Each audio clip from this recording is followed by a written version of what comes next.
আসসালামু আলাইকুম ওরহমতুল্লাহ।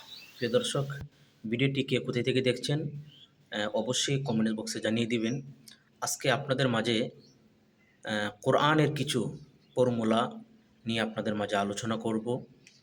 আহ, আপনার যদি দাঁতে কোনো ব্যথা থেকে থাকে, দাঁত দিয়ে পুজ পড়ে, রক্ত বের হয়, তাহলে আজকে কোরআনের একটি গুরুত্বপূর্ণ চিকিৎসা নিয়ে আপনাদের সাথে আলোচনা করব।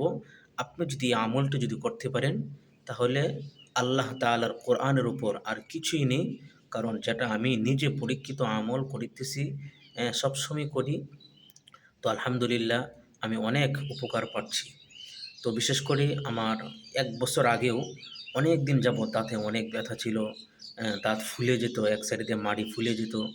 কিন্তু আমি এক বুজুর্গের কাছ থেকে যখন এই পরামর্শটা করি, তখন উনি স্পষ্ট ভাষায় আমাকে বলে দিলেন, আপনি প্রতিদিন একটি আমল করবেন।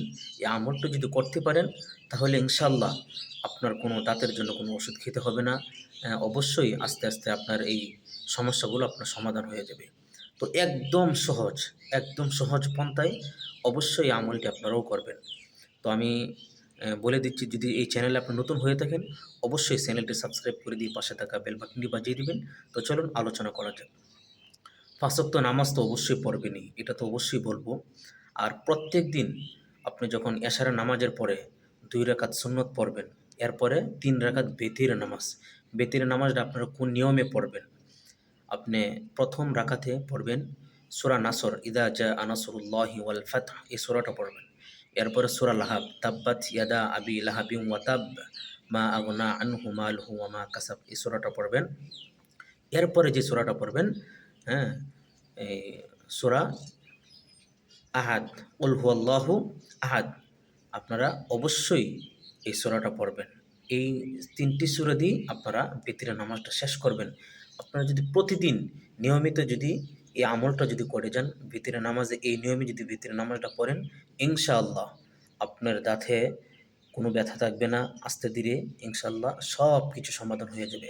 কারণ ১ বছর আগেও আমি পানি খেতে পারতাম না, দাঁত দিয়ে রক্ত পড়তো, ব্রাশ করতে পারতাম না। কিন্তু আলহামদুলিল্লাহ এখন আমার দাঁত দিয়ে কোনো রক্ত পড়ে না। হ্যাঁ, আমি এই মাত্র ৳৪০ দামের একটি টুথপেস্ট দিয়ে আমি সেটা দাঁত ব্রাশ করি। আর এখন দাঁতের জন্য কোনো ওষুধ, আমি ১ বছর যাবৎ কোনো ওষুধ খাই না আলহামদুলিল্লাহ। আমি দাঁত নিয়ে অনেক সুস্থ আছি। তো অবশ্যই আশা করি আপনারা ওই আমলটি করে যাবেন। ইনশাআল্লাহ আপনার ১০০% কোরআনের উপর আর কিছুই নেই। আপনিও সেটা সমাধান আপনারও হয়ে যাবে।